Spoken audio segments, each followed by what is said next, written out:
Buen día, chicos. El día de hoy vamos a tratar el tema de eh, dinámica rectilínea.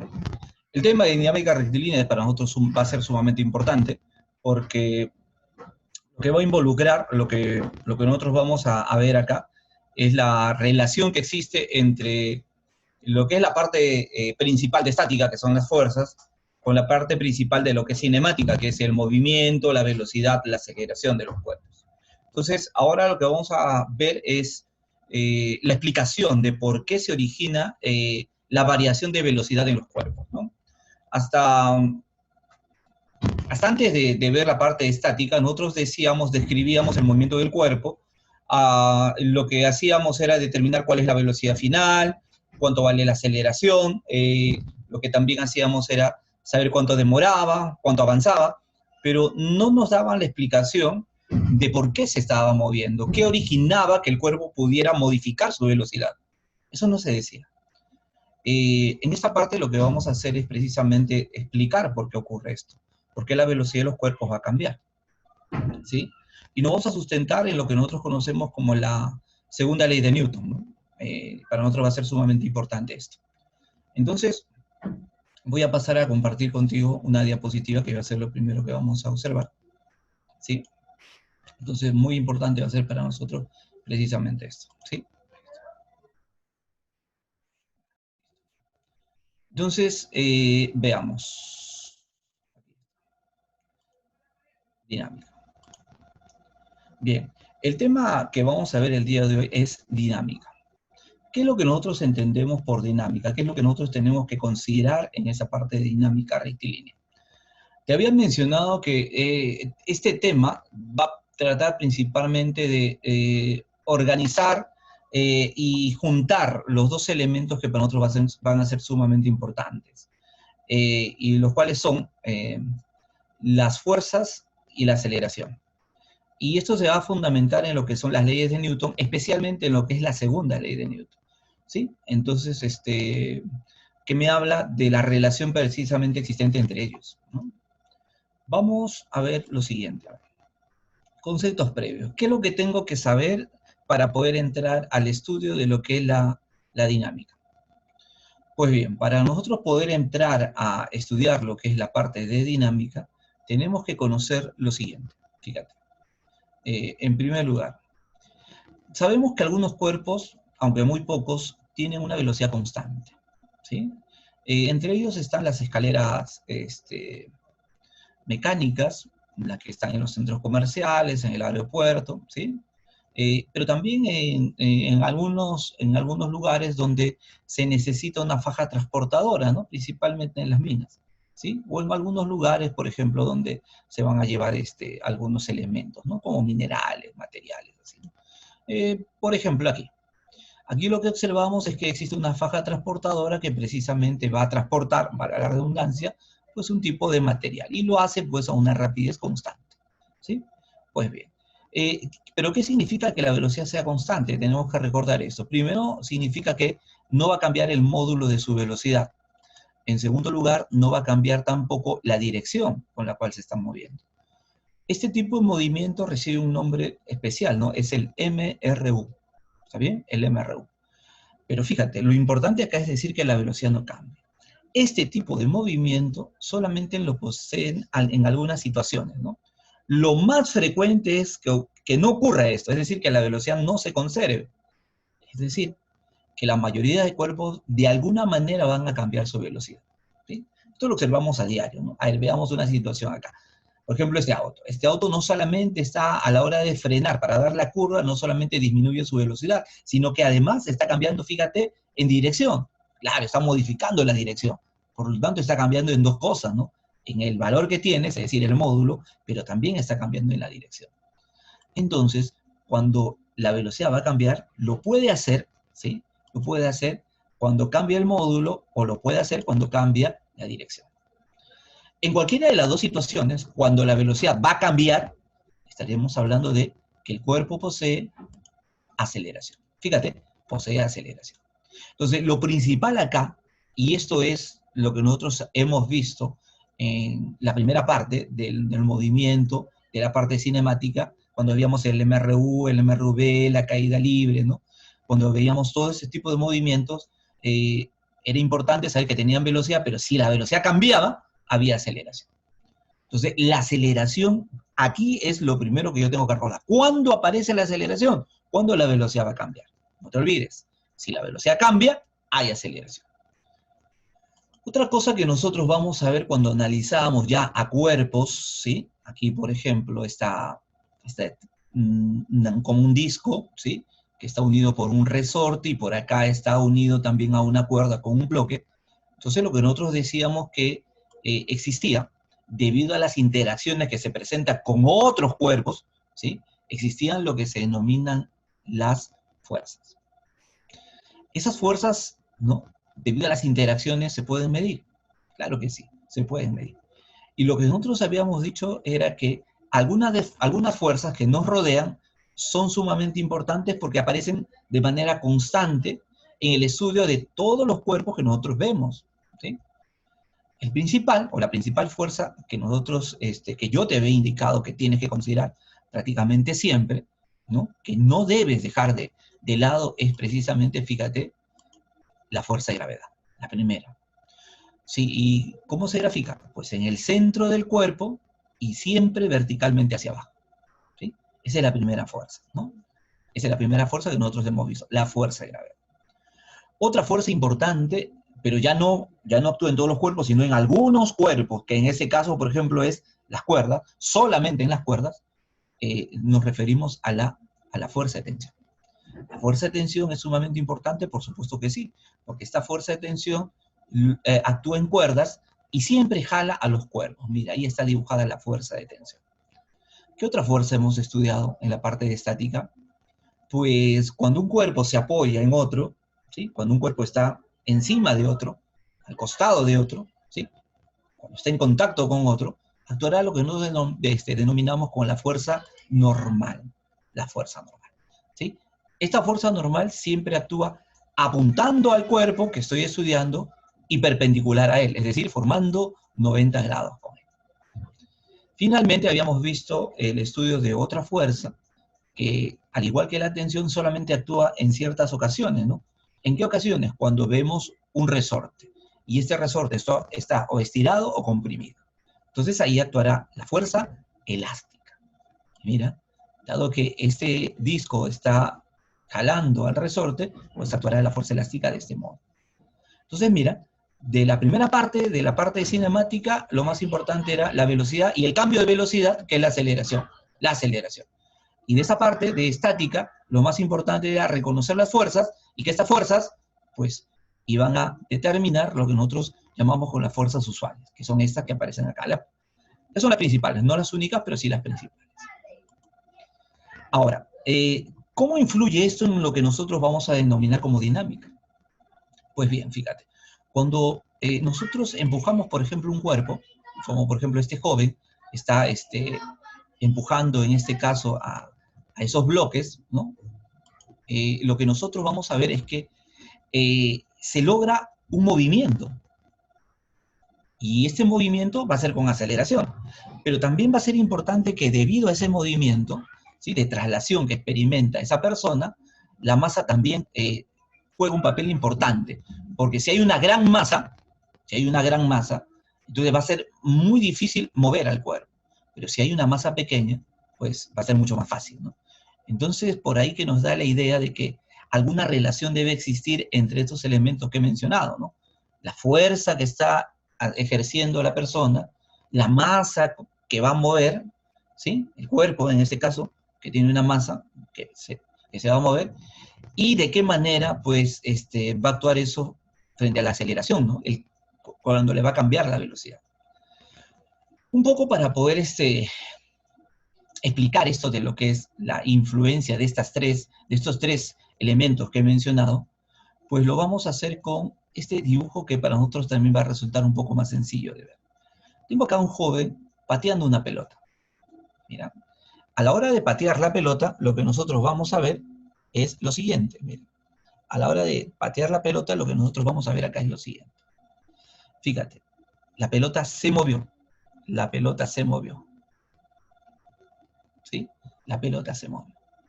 ¿Qué quiere decir esto? Vamos a analizar un poquito mejor.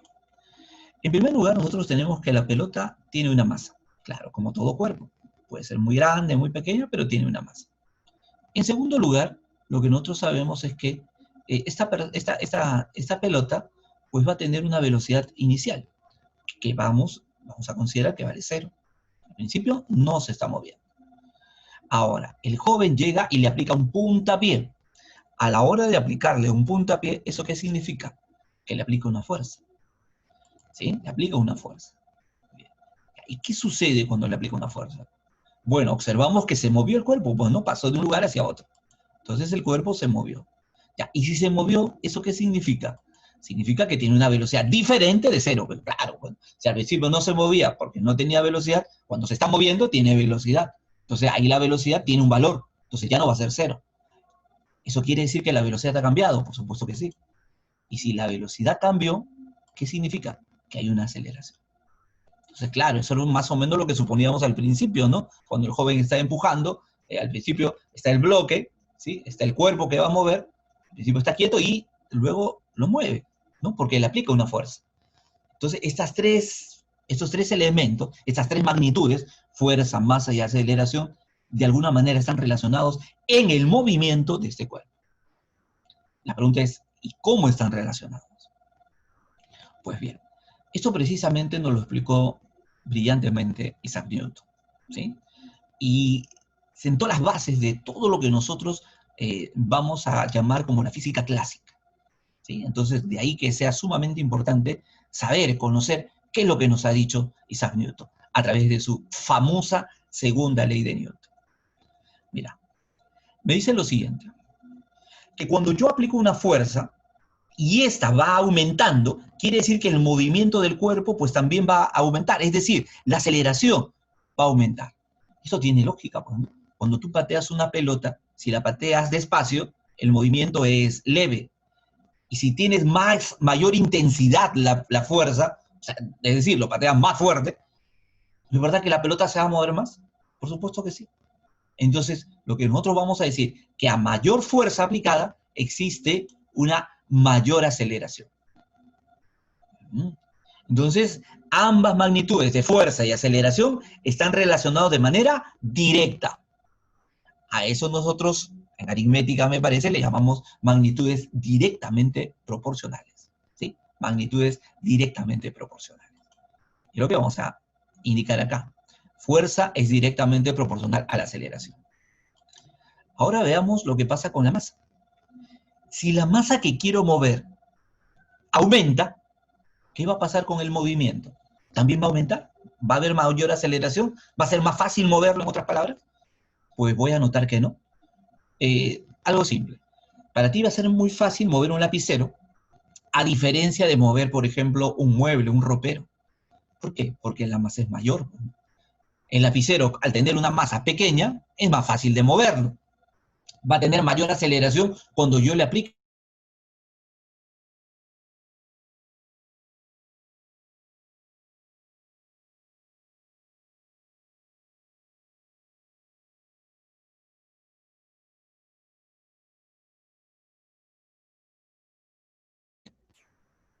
A ver, aquí. Sí, hubo un pequeño problemita con el micro. Creo que a partir de acá. Decía, a mayor masa aplicada, cuando el cuerpo aumenta su masa, pues voy a notar que el movimiento se hace más lento. Es decir, va a haber una menor aceleración. Entonces, si la masa aumenta, disminuye la aceleración. Entonces, ahora, estas magnitudes van a ser, digámosle así, inversamente proporcionales, la masa con la aceleración. Entonces, fíjate, en ambas aparece aceleración. Quiere decir que la aceleración está relacionada al mismo tiempo con la fuerza y con la masa, pero no igual. Es decir, voy a mencionar, al igual que Isaac Newton, lo siguiente. La aceleración es directamente proporcional a la fuerza resultante. Profe, ¿por qué fuerza resultante? Ya que hablo de fuerza. Porque recuerda que sobre un cuerpo no puede actuar solamente una fuerza, pueden actuar varias fuerzas, ¿no? Entonces, de todas ellas, yo voy a sacar la fuerza resultante. E inversamente proporcional a la masa. Algo que podemos observar aquí y que va a ser muy importante es indicar que la aceleración y la fuerza resultante van a tener siempre la misma dirección. ¿Sí? Mucho cuidado acá. Pasamos a ver entonces lo que nosotros vamos a denominar las leyes de Newton, una explicación un poquito sencilla de todas las leyes de Newton para recordarla, la primera, segunda y tercera. La que nosotros hemos enumerado ahora y que vamos a aplicar es la segunda ley de Newton. Pero veamos las leyes de Newton en general. Para muchos científicos, Isaac Newton ha sido el más grande científico de todos los tiempos. Una de sus más grandes contribuciones fue expresar el comportamiento físico de la naturaleza en forma de leyes. ¿Cómo funcionan las leyes de Newton? Tales de Mileto ya había hecho grandes aportaciones a las matemáticas y a la astronomía. Muchos siglos después, Galileo Galilei observó tanto el movimiento de los astros como el de los objetos aquí en la Tierra. Mediante la experimentación descubrió que la velocidad con la que un objeto cae no depende de su peso, y también describió cómo la Tierra gira alrededor del Sol y no al revés. Luego, Johannes Kepler hizo una descripción matemática muy precisa acerca de las órbitas de los planetas. El gran mérito de Newton fue tomar los conocimientos de Galileo y Kepler y a partir de sus discusiones con Huygens, Leibniz, Halley y sobre todo Robert Hooke, formular leyes que explican tanto el movimiento de los astros como los movimientos de cualquier otro objeto. Y de paso, la mecánica de las máquinas. Todo empezó porque Hooke le solicitó que usara sus habilidades matemáticas para explicar la forma de las órbitas de los astros, por ejemplo, la de la Luna alrededor de la Tierra. Newton contaba cómo un día, sentado en el campo y pensando en el problema que Hooke le había planteado, vio caer una manzana. Se preguntó, ¿por qué la manzana no se va para arriba o de ladito? ¿Será que la misma fuerza que jala a la manzana es la que mantiene a la Luna en su órbita? Esa es la famosa ley de la gravitación universal que veremos un poco más adelante. Pero primero veamos las tres leyes del movimiento de Newton. Primera ley de Newton o ley de la inercia. Todo cuerpo persevera en su estado de reposo o movimiento uniforme y rectilíneo a no ser que sea obligado a cambiar su estado por fuerzas impresas sobre él. Esto significa que si un objeto está quieto, seguirá quieto, a menos que una fuerza actúe sobre él, o que si el objeto está en movimiento, seguirá moviéndose en línea recta, a menos que una fuerza externa desvíe su trayectoria. Por ejemplo, si empujas un cochecito, este avanza en línea recta por un momento, pero se acaba deteniendo porque hay una fuerza que lo empuja hacia abajo y crea una fricción que lo frena. ¿Y las trayectorias curvadas? Es algo similar. Por ejemplo, si imprimes una fuerza a una pelota, pero está amarrada a un cordel, hay una fuerza que arroja la pelota hacia afuera y otra que la mantiene cerca de tu mano. En vez de seguir una línea recta, la pelota sigue una órbita circular. Algo similar ocurre con la órbita de la Luna. La Tierra debe ejercer una fuerza de atracción. Si el cordel se rompiese, la pelota saldría volando en línea recta. Lo mismo pasaría con la Luna si de repente la Tierra desapareciera. Segunda ley de Newton o ley fundamental de la dinámica. El cambio de movimiento es directamente proporcional a la fuerza motriz impresa y ocurre según la línea recta a lo largo de la cual aquella fuerza se imprime. En términos simples, mientras mayor sea la fuerza que se le imprime a un objeto, mayor será la aceleración. Imagina un auto que viene en esta dirección. Trazaría este vector. Si un auto con la mitad de su fuerza lo empujara en esta dirección, y suponiendo que el choque fuera elástico, su trayectoria se desviaría así. Si actuara un tercer auto, esta vez con más fuerza, el vector sería este. En resumen, la trayectoria es el resultado de la magnitud de todas las fuerzas que operan en el objeto. Se expresa en la fórmula fuerza es igual a masa por aceleración.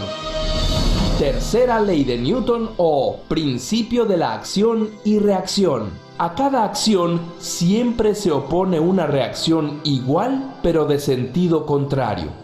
Es decir, si empujas algo, ese algo te empuja a ti. Imagina que tú y un amigo tuyo que pesa lo mismo que tú van en patines, lo que reduce la fricción. Si imprimes una fuerza en él, no solo él se moverá, sino tú también. La fuerza produce aceleraciones diferentes según las masas de los cuerpos. Si tu amigo es mucho más pesado que tú, adivina quién se moverá más. A este motociclista le hubiera sido útil conocer acerca de la tercera ley de Newton. ¡Auch!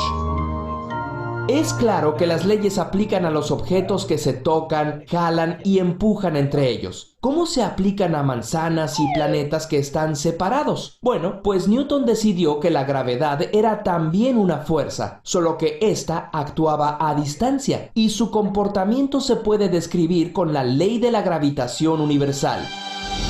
La fuerza que ejerce una partícula puntual sobre otra es directamente proporcional al producto de las masas e inversamente proporcional al cuadrado de la distancia que las separa. O sea, mientras más masa tenga un cuerpo, más atraerá a otros, y mientras más lejos estén, menos los atraerán. La combinación de estas 4 leyes ha permitido desde la construcción de toda clase de máquinas hasta la predicción de la llegada de cometas, e incluso ha permitido construir vehículos que han llevado humanos a la luna. Después, Albert Einstein encontraría las limitaciones de estas leyes y propondría una nueva manera de entender, entre otras cosas, la gravedad. Pero las teorías de Einstein no serían posibles sin las leyes de Newton, porque, como el mismo Newton decía, si he logrado ver más lejos, ha sido porque he subido a hombros de gigantes. Curiosamente, si te gustó este video, suscríbete a nuestro canal.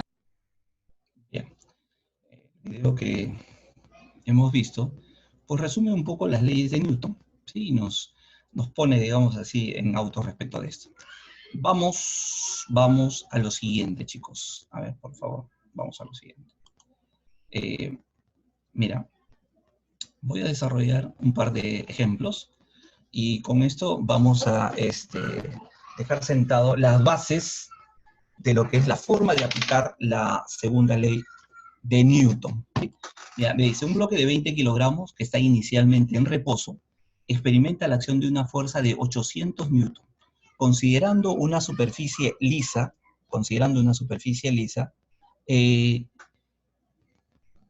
determine pues la aceleración. Entonces mira, tenemos que al principio está en reposo, significa que su velocidad inicial es 0. Le aplico una fuerza de 800 newton y el bloque pues se va a desplazar, se va a mover.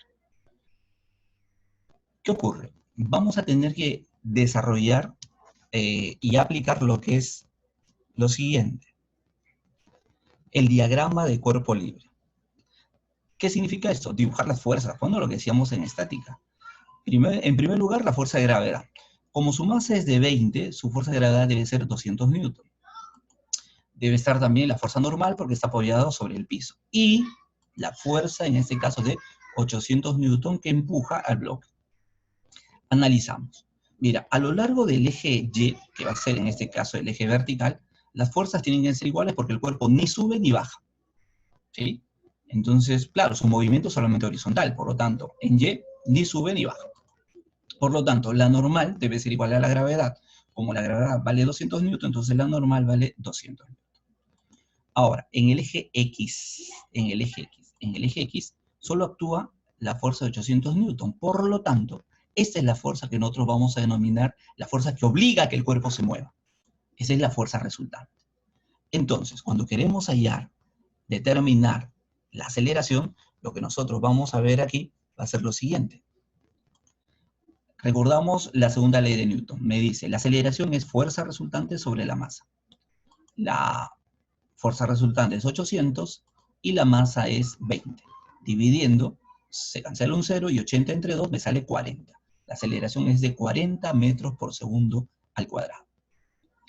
Analicemos ahora otro ejercicio, pero vamos a colocarle una fuerza adicional. Mira, me dice, yo tengo un bloque de 5 kilogramos que está en reposo y que experimenta la acción de 2 fuerzas, una de 50 y otra de 30 newton, considerando superficie lisa. Así como se muestra, mira. Tengo acá el bloque, que está quieto al principio, pero mira, le voy a aplicar dos fuerzas, 50 newton por ahí y 30 newton por acá. Como 50 le gana 30, esto se mueve en la dirección de 50. Pues, ¿no? Allá. Esto no es tan complicado de entenderlo, ¿no? Esto es más o menos fácil. Ahora, ¿qué hacemos? Pues lo que tenemos que hacer ahora es determinar lo siguiente. Fíjate. Vamos a decir, observa, observa, vamos a decir acá. La fuerza que actúan son ¿quién? Su peso, que es 5 por 10, 50. La fuerza normal, que sostiene acá. La fuerza de 50 newton, que lo empuja a la derecha. Y la fuerza 30, que va a estar, en este caso, hacia la izquierda. Analizamos primero en el eje vertical, en el eje Y. Lo que va hacia arriba es igual a lo que va hacia abajo, porque ahí hay equilibrio. No se mueve ni hacia arriba ni hacia abajo. Por lo tanto, la fuerza normal vale 50 newton. Ya, pero eso no pasa en el eje X. Fíjate, en el eje X, ahora sí vamos a tener dos fuerzas. Por lo tanto, va a existir una fuerza resultante. Esta fuerza resultante va a ser la resta precisamente de 50 menos 30. ¿Cuánto me da eso? 20 newton. 20 newton. Muy bien. Una vez que ya encontré esto, ya determiné esto, entonces lo que nosotros vamos a hacer, vamos a efectuar ahora va a ser precisamente determinar o calcular la aceleración. Mira, la aceleración la vamos a determinar como la fuerza resultante, que sabemos que es 20, dividido entre la masa. Bueno, entonces esto será 20 sobre 5. ¿Cuánto me sale? Pues 4 metros por segundo al cuadrado.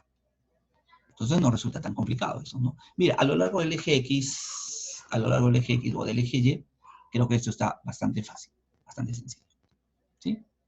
Pues bien. Finalmente vamos a ver, ¿y qué sucedería si se suelta un bloque de 5 kilogramos, mira, de ese reposo, pero sobre una superficie inclinada?